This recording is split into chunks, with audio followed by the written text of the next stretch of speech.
welcome back to the Geeks Reviews channel, and I'm your host Ray, and today we're gonna be looking at the Immortal Justice from Gundam Siege Freedom.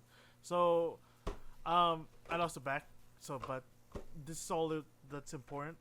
Anyway, it goes really well with the Rising Freedom that I've gotten, but we shall see how it compares to the Rising Freedom versus the Immortal Justice model kit.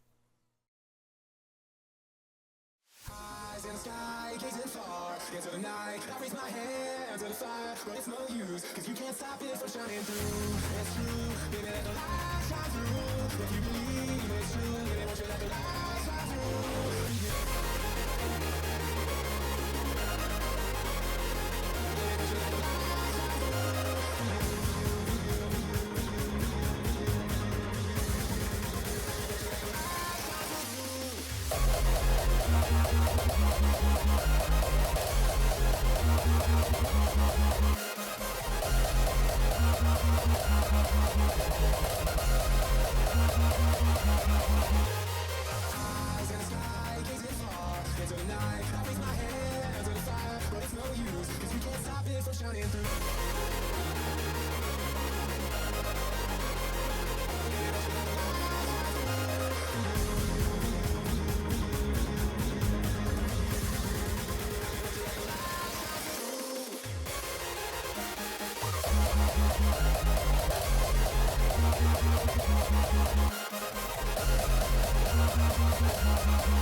And there you guys have it, the Immortal Justice from Gundam Siege Freedom.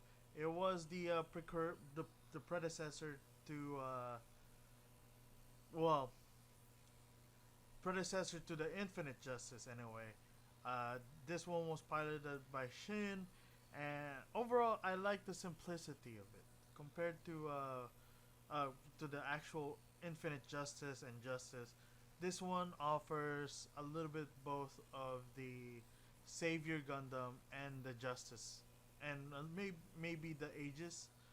I think, but at that point, I think I'm just reaching.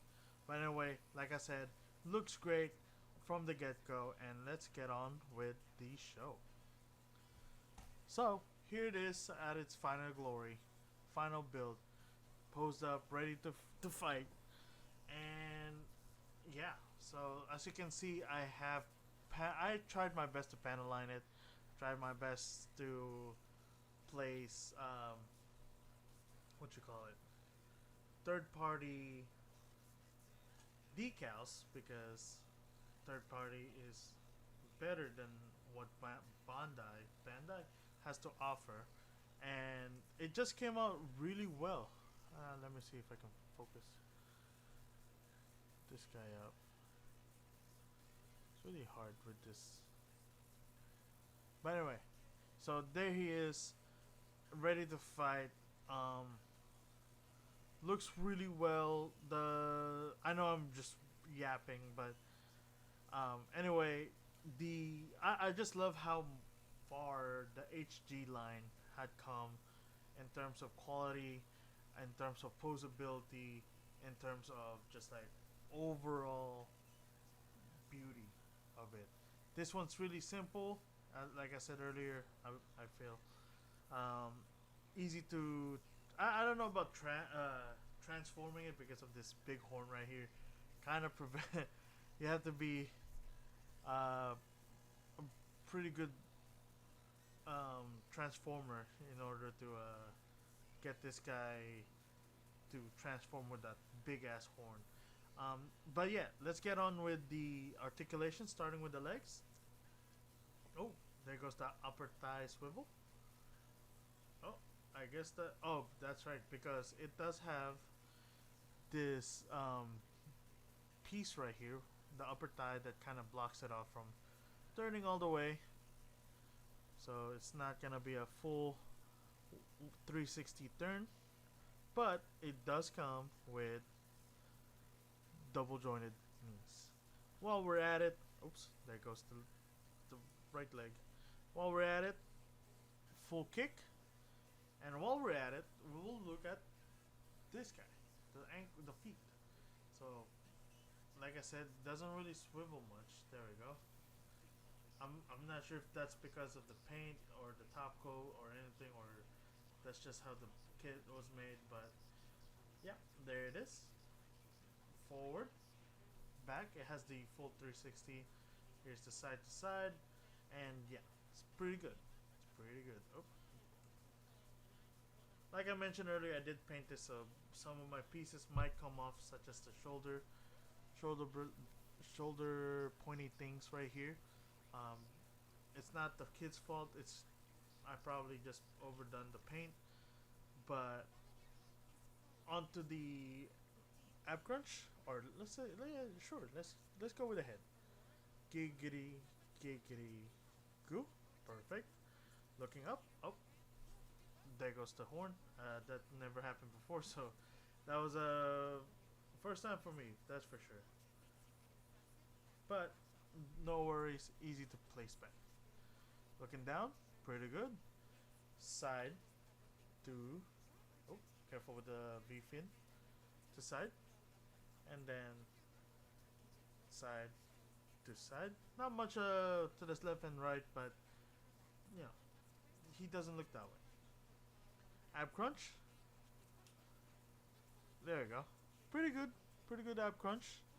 Back bend. I feel like something fell, and that is the sausage, I guess. But yeah, so far back bend not bad.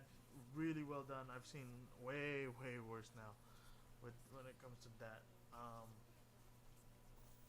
Onto the shoulders or the hands anyway. Oh, I wonder if I can.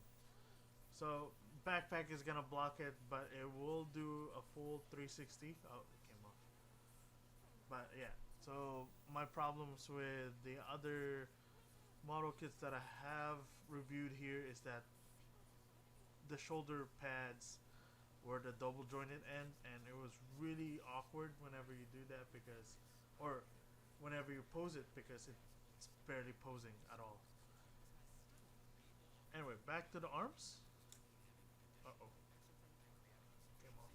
Hold on. Full rotation, upper arm. Alright. Double jointed, well, it's blocked by the gun, but it does have a double jointed elbows as well. And here is the wrist, which is also a ball joint, full 360 rotation, left and right. Oops, careful with the piece. This piece will come off.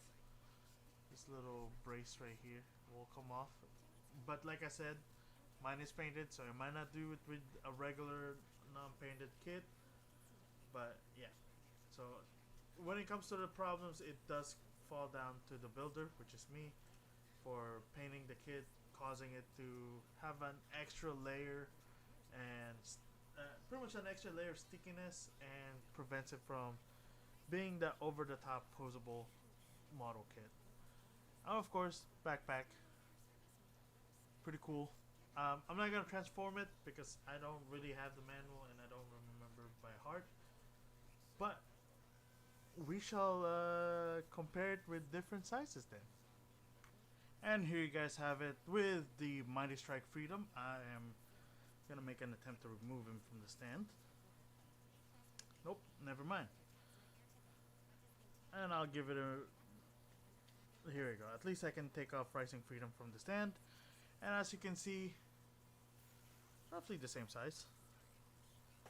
It is the same, oops. Okay, we're back. For some reason, my all three of them fell, and yeah. So, like I said, Mighty Strike is probably the same size as the other two, but Rising Freedom and Immortal Justice pretty much the same height, other than the fact that Immortal Justice has the big ass horn on its head. But yeah.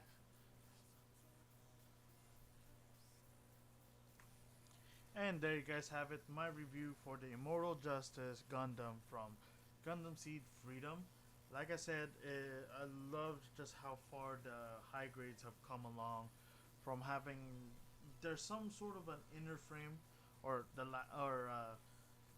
I guess their version of an inner frame that somewhat the real grades have been mimicking, or vice versa. I'm not really sure. I just started building the high grades. I've never really been a big fan of high grades until recently. After Witch from Mercury, Seed Freedom, I've been a fan of them. They're great. They're great on the shelf. They are very, very nice to look at. Um, for sure, this one will get an A tier. Why an A tier and not anything, not an S tier? Well, one, uh, you know, I've never. I like transforming Gundams. Don't get me wrong, but it's just that this one, in my opinion, is somewhat difficult because of the big horn. Can't really transform it, and but yeah, no, it's still a great kit. If you want to pick it up, definitely pick it up. It's definitely one of the better model kits for a high grade in recent years. Uh, of course, before anything before, in my opinion, before anything before Witch from Mercury, this has been a really good kit, and I would definitely suggest it if you have space. You know, like I said, it doesn't really take a whole lot of space in on your shelf. It doesn't eat up a whole lot. Sure, the backpack is kind of menacing, but they're retractable. You can still save some space with the backpack on, and but still, there's still, it's such a great kit. I cannot praise it enough. A tier, and that'll be it for tonight. And thank you for watching. And if you guys like what I have said about the Immortal Justice Gundam, leave a like below or leave a comment if you don't agree. Anyway, I'll catch you guys next time. I'll see you then. Bye.